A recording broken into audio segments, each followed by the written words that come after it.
All right, welcome back to another reaction. So I'm going to do another part of the section. And we'll just continue. House, and you can live there, and you can enjoy Dubai. But if you crash your car into an Arab, it was your fault. Yeah. That's just how it is. Like, there's no way out of it, right? So the whole world's fucking racist except America. And these people are constantly and endlessly crying. It's like so ungrateful almost. Well, It's ungrateful. I think most of that comes from the black community, though. I think that's what's keeping racism alive in this country. Yeah, and It's the just- white, they got the white Leftists. liberals pushing it too. It's on Yeah, right and Democrats. Yeah. Well, I think everyone's tired of it now, but they're going to keep trying to push it because it allows them to feel important for 5 seconds. So they're going to keep trying to push it. Andrew, do you consider yourself to be African American? Well, there's times.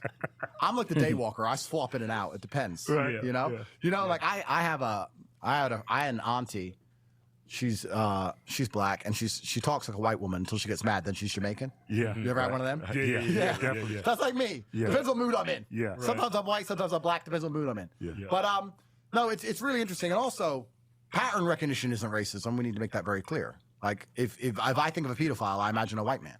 Yeah. Right. And if I think of gang shooting, I imagine a black man. Call me racist, but that's just what I imagine, right? And I think You of imagine tacos, I think of Latinos. well, that's right. Yeah, 100%. Build the wall. So, we got enough tacos. It's fine. We don't need any more.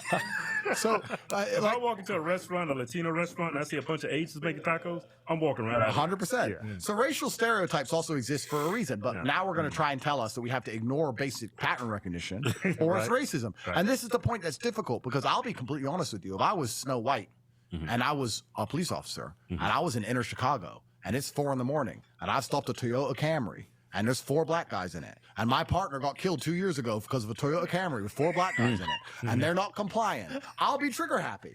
Now, to pretend he's not, that's pattern recognition. Yeah, That's pattern. That's Now, how you survive. that's how you survive in the world. Yeah. The reason our ancestors survived is because we saw someone go try and pet the lion. Right. Go eat, and we're like, there's a pattern here.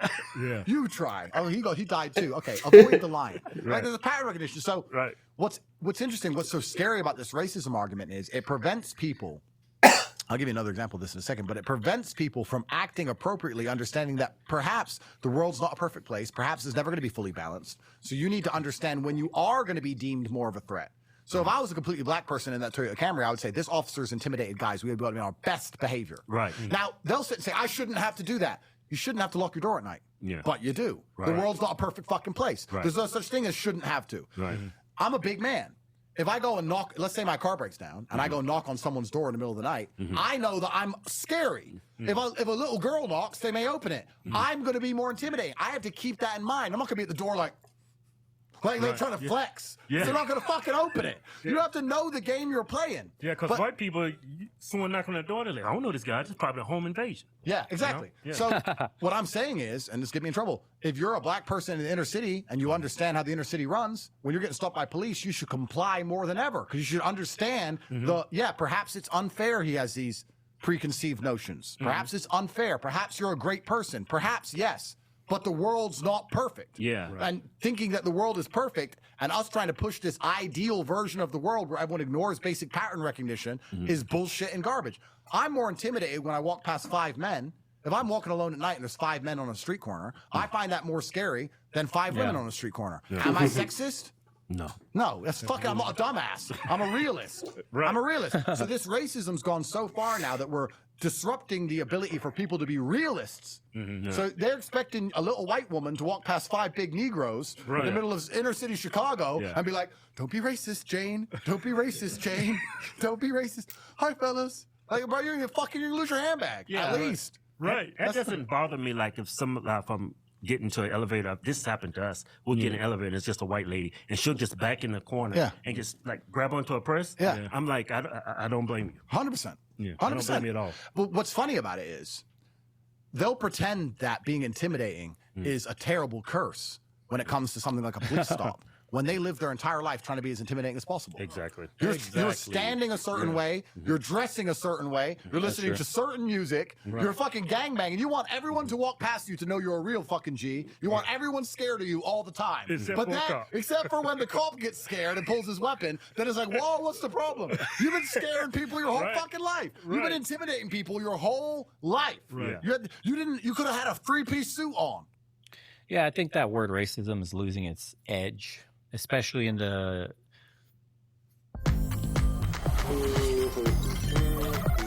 Go reward yourself.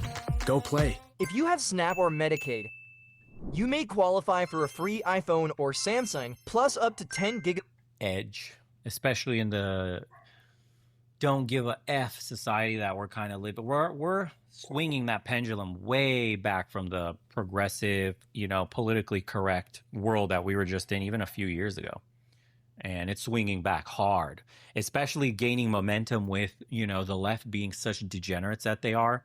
Essentially, the Charlie Kirk assassination, the ICE shooting, the other trans shooting, stuff like that. Like, people are just sick of it. You see any company that tries to touch, LGBTQ advertisements or put like a trans woman or whatever on their videos and their ads, it's like, go woke, go broke. People don't want to hear that shit.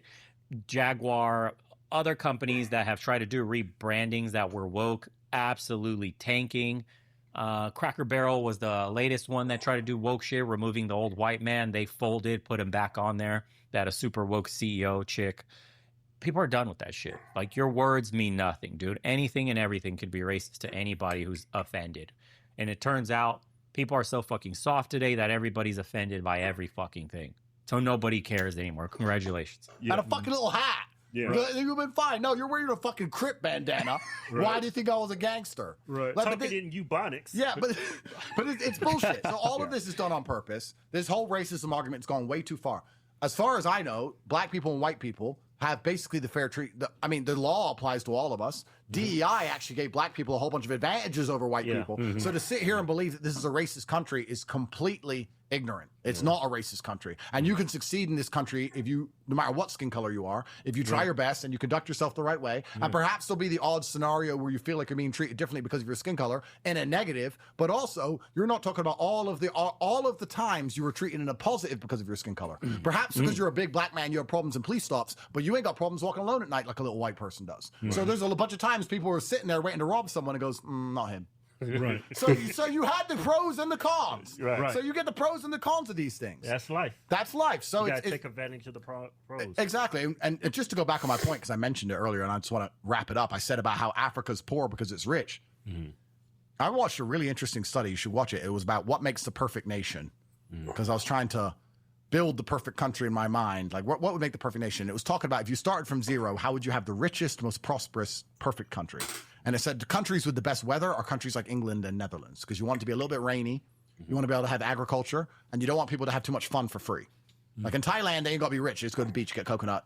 They're living good. In England, you got to have a Ferrari and a mansion. You're still depressed. Right. So you work very hard. You pay a lot of taxes. There's a whole bunch of things involved with it. But it said that if you have a complicated societal structure, natural resources makes your country richer.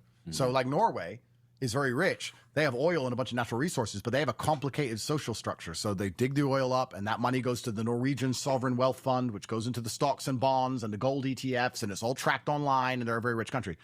Africa's super rich, but they don't have complicated systems. So what happens there is that they discover cobalt.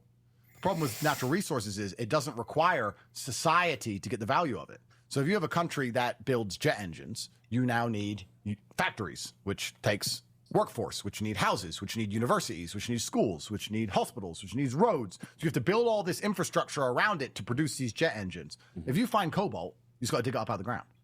So Africa's problem is that it's so rich, they don't have these complicated structures. So what happens is they find cobalt, the dictator gets a deal from outside, usually the West, to get money into his pocket. They send a few soldiers and a few kids to go dig it up. They take all the cobalt out. It goes straight to the West. The dictator gets rich. None of the African people get rich. None of the African nation gets rich. They don't build anything, and the cobalt's gone. The West is rich. Dictator goes to Dubai, boom, done. So Africa's biggest problem is that it's actually so rich in resources that it's held back by how many things it has. If it didn't have any resources, they could build things and put it all together and start building jet engines, but they don't because they're like, look, we found something interesting. I don't know here. about Dictator that. gets rich, few of the elites get rich, and the average person gets fucked. So it's kind of unfair. But that's the Africa story. I don't know about that. I think, the magic soil theory that Europe just had the perfect conditions. I don't believe that shit either. You send a bunch of Norwegians out there in some random country. I mean, we have examples of that already. South Africa and Rhodesia. So it can't be because the soil in the weather over a long enough time period. It's more than that. Do you think that? All right, I'm going to stop it right here. This is the end of part 2. If you liked the video, please leave a like and a subscribe. Thank you.